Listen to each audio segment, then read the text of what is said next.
আমার দেশ সম্পাদক জনাব মাহমুদুর রহমান একটা মামলা করেছেন দুজন ব্যক্তির বিরুদ্ধে। তারা দুজন হচ্ছেন FM রাশিদুল হক মল্লিক ওরফে মারুফ মল্লিক। মারুফ মল্লিককে আমরা দীর্ঘদিন থেকে চিনি, প্রথম আলো সহ বিভিন্ন জায়গায় লেখালেখি করেন, ফেসবুকে নিয়মিত লেখালেখি করছেন। আরেকজন হচ্ছে বিএনপি তথ্য প্রযুক্তি বিষয়ক সম্পাদক একে ওয়াহিদুজ্জামান অ্যাপোলো। তার স্পষ্ট একটা রাজনৈতিক অবস্থান আছে, পদ আছে। তাকেও আমরা খুবই চমৎকার লেখালেখি করতে দেখি, বিভিন্ন পত্রিকায় কলাম তো বটেই, তিনি তার ফেসবুক পেজে। তাদের বিরুদ্ধে মামলা হয়েছে। মামলা আমি অপরাধ মূলত মনে করি জনাব মারুফ মল্লিকের। তিনি একটা স্টেটাস দিয়েছেন আমার দেশকে নিয়ে, কিছুটা আমি আসছি সেই স্টেটাসের প্রসঙ্গে। আর আমি ধারণা করি জনাব অ্যাপোলো সেটা শেয়ার করেছেন, মানে যৌক্তিক প্রশ্ন এরকম সামান্য একটা কথা বলে স্টেটাসটা শেয়ার করেছেন, এটাই সম্ভবত অপরাধ। এখানে তিনি গিয়ে বলেছেন রাশিদুল হক ওরফে মারুফ মল্লিক এবং একে ওয়াহিদুজ্জামান অ্যাপোলো নামে দুই ব্যক্তি 19 ডিসেম্বর তাদের ফেসবুক অ্যাকাউন্ট থেকে আমার দেশ পত্রিকার বিরুদ্ধে জনমনে ঘৃণা বিদ্বেষ সৃষ্টির জন্য বানোয়াট মিথ্যা অভিযোগ করেন। সেই বিদ্বেষপূর্ণ প্রচারণার বিরুদ্ধে ঢাকায় 10 নম্বর CMM আদালতে দণ্ডবিধির 505 ধারায় মামলা করেছেন মাহমুদুর রহমান, গ্রেফতারি পরোয়ানা চেয়েছেন ইত্যাদি ইত্যাদি। যেন মাহমুদুর রহমান বেরিয়ে বলছেন, আদালত থেকে বেরিয়ে বলছেন, এই বক্তব্যকে আমার দেশ আমার বিরুদ্ধে হুমকি স্বরূপ মনে করছি। এটি আমাকে শুধু হেয় প্রতিপন্ন নয়, বরং মব সৃষ্টির চেষ্টা, জানি আমি শঙ্কিত। ঘটনার পর আমার পত্রিকায় সংবাদ প্রচার করা হয়, যেখানে জনগণকে সংযত থেকে প্রথম আলো ও ডেইলি স্টার পত্রিকা রক্ষার কথা বলা হয়েছে। এখন সমস্যাটা হচ্ছে জনাব মারুফ মল্লিকের যে স্ট্যাটাস, আপনারা কারো চোখে পড়েছেন কিনা জানি না। জনাব মারুফ মল্লিক যে কাজটা করেছেন, তিনি একজনের একটা স্ট্যাটাসকে শেয়ার করে বলছেন, মানে সেখানে তিনি মানে স্ট্যাটাসটা দিয়েছেন তিনি বলছেন যে প্রথম আলো রাখেন তারা, প্রথম আলো আসেন, তার জায়গায় আমার দেশ দেওয়া হয়েছে। আপনারা স্ট্যাটাসটা পড়ে নিতে পারেন। মারুফ মল্লিক এখানে কতগুলো প্রশ্ন করেছেন, মানে উনি কোনো স্টেটমেন্টও দেন না, এক ধরনের অপিনিয়ন, এক ধরনের সন্দেহ প্রকাশ। তিনি বলছেন যে প্রথম আলো যেই সব জায়গায় রাখা হয় এতগুলো মানে আমার দেশ তো ছাপানোর কথা ছিল না, তাহলে কিভাবে এতগুলো আমার দেশ ছাপা হলো। তিনি আরও কয়েক জায়গা থেকে একই রকম তথ্য পাওয়ার প্রেক্ষাপটে প্রশ্নটা করেছেন। তিনি এর সাথে বলছেন যে কিভাবে জানতে পারলো যে প্রথম আলো ছাপা হবে না। কতগুলো প্রশ্ন, আবারও বলছি কতগুলো প্রশ্ন, এগুলো পিওর স্টেটমেন্ট না। শেষ অংশে এসে তিনি বলছেন যে এই মবতন্ত্রের সাথে আমার দেশও কি কোনোভাবে জড়িত। সবগুলোই বলছে আবারও প্রশ্ন তৈরি করা হচ্ছে, প্রশ্ন করছেন। অনেক সময় হয় এটা সার্কামস্ট্যান্সিয়াল এভিডেন্স, এমন হয় যে আমাদের মনে প্রশ্ন তৈরি হয়, মানে আমরা প্রশ্ন তৈরি করার জন্য, এটা নিশ্চিতভাবেই কারো না কারো বিপক্ষে যাবে, প্রশ্ন তৈরি করার জন্য আমরা এবার শুধু মামলা করা শুরু করে দেব।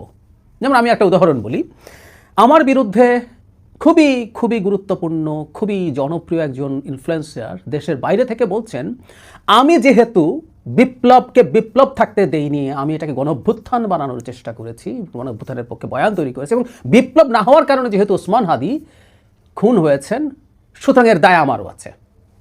আমি যেহেতু ওসমান হাদিকে তার মৃত্যুর আগেও কখনো সরাসরি কোনো সমালোচনামূলক কিছু বলিনি, যারা বলেছেন তার রাজনীতি বা তার প্রকাশকে, তাদেরকে তো তালিকা করাই হয়েছে, আমি বলিনি, কিন্তু আমিও এভাবে দায়ী, আমাকে এভাবে দায়ী করা হয়েছে। তো ব্যাপারটা এইরকম, এটা তার একটা অপিনিয়ন, কিন্তু এটা দিয়ে তো আমার উপর আসলে ঝুঁকি তৈরি হয়েছে। কেউ যদি মনে করেন যে এই বেটাও হাদির মৃত্যুর সাথে জড়িত, ওকেও পাল্টা কিছু করতে হবে, এটাকে আমি রিফিউট করি। জামাতের একজন নেতা সেদিন অন রেকর্ড এই ধরনের কথাবার্তা বলছিলেন, আমি সেখানে তার সাথে ফাইট করেছি। এখন কি আমি মামলা করা শুরু করব? এটাও তো এভাবে ফ্রেম করে মামলা করা যায়। এই প্রবণতা ভয়ঙ্কর। আমার দেশ সম্পাদক আওয়ামী লীগের সময় মজলুম ছিলেন, আমরা তার সেই পরে যে অত্যাচার জুলুম হয়েছে সেটার বিরুদ্ধে আমরা কথা বলেছি, তখনও বলেছি। অনেকে বলেননি, না কথাগুলো ভুল, কথা বলেছি, কথা বলা হয়েছে, কিন্তু মজলুম হলেই পরে তিনি জালিম হয়ে উঠবেন, সরি, এটা আমরা নেব না মেনে। একটা প্রবণতা থাকে, এটা খুব কমনলি থাকে, যিনি টর্চার হয়েছেন তিনি আবার পরবর্তীতে অত্যাচারী হয়ে উঠতে পারেন। একইভাবে এখন এই প্রবণতা শুরু হচ্ছে, এটা খুব খারাপ প্রবণতা শুরু করা হচ্ছে, এরপর এগুলো চলতে থাকবে। যে অপিনিয়ন জনাব মারুফ মল্লিক দিয়েছেন, সেই অপিনিয়নকে অনেকেই সমর্থন করবেন না, কেউ মনে করতে পারেন জনাব মারুফ মল্লিক কি একটু বেশি সন্দেহ করে ফেলছেন, এসব সমালোচনা সমাজে জারি থাকতে পারে, থাকুক, রিফিউট করুক, তর্ক বিতর্ক হোক, কিন্তু এটার মাধ্যমে মব তৈরি করার চেষ্টা করা হচ্ছে। যারা মাহমুদুর রহমান বলছেন তিনি শুধু তার ডিফেমেশন হয়েছে তা না, তার ওখানে মব তৈরি করে তার উপরে সমস্যা বা হামলা হবে বলে মনে করছেন। আমি নর্মালি একটা কথা বলি, মানে বিএনপি যদি এসব মব করতে যেত, মানে যারা এসব করছেন তাদের চেয়ে কয়েক গুণ বেশি করতে পারতো।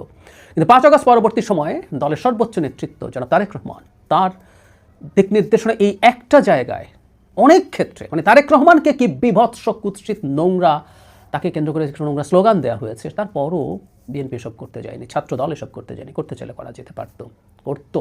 বিএনপি কাজগুলো করবে না, বরং মব কাদের নিয়ন্ত্রণে সেটাও আমরা আসলে কম বেশি জানি।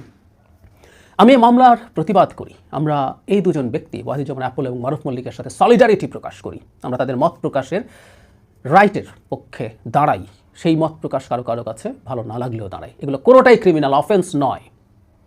এই যে মামলাগুলো করা হয়েছে এগুলো দণ্ডবিধিতে আছে, এগুলোর জন্য গ্রেফতার করা সম্ভব, এগুলোর শাস্তি কারাদণ্ড সহ জরিমানা সব কিছু হতে পারে। সুতরাং এই পর্যায়ের কোনো কিছু তারা কোনোভাবেই করেছেন বলে আমরা মনে করি না। অত্যন্ত বাজে একটা চর্চা সমাজে যেন মাহমুদুর রহমান শুরু করলেন, এই চর্চার এই প্রবণতার বিরুদ্ধে আমরা দাঁড়াতে চাই। আমরা ভবিষ্যৎ বাংলাদেশে সত্যিকার অর্থে ঘৃণা তৈরিকারী, সমাজের সংঘাত উস্কে দেওয়ার জেনুইন কোনো বিষয় যদি থাকে সেটা নিয়ে কথা বলবো। হ্যাঁ, আমি মানি যে কোনটা ঘৃণা উদ্রেককারী, কোনটা ঘৃণা তৈরিকারী, আর কোনটা সহিংসতা বা সংঘাত ছড়িয়ে দেওয়ার মতো, সেটা নিয়ে দ্বিমত থাকতে পারে। কিন্তু মোটা দাগে আমরা যেন ওই যে একটা জায়গায় ঠিকঠাক থাকি।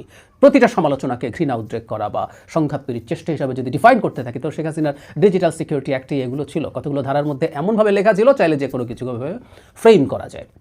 সুতরাং এই বাজে খেলায় আমরা যেন না নামি, কারণ ক্রিয়ার প্রতিক্রিয়া থাকে। বাংলাদেশ খুবই গণতান্ত্রিক দেশ হিসেবে গড়ে উঠে গেছে তা না, ফলে আমাদের মধ্যে এখনও গণতান্ত্রিক মানসিকতার অভাব আছে। আমরা আস্তে আস্তে গণতান্ত্রিক হয়ে উঠতে চাই, কিন্তু আমরা পাল্টা যাতে এসব শুরু না হয়ে যায় আমি আশা করি লাভ হবে বলে মনে করি না, তারপর আশা করি, বা অন্তত এইভাবে অন্তত এটা বলতে চাই যেন মাহমুদুর রহমানের উচিত এই সব মামলা থেকে সরে আসা, এগুলো প্রত্যাহার করা, এই খারাপ চর্চায় তিনি যেন না নামেন।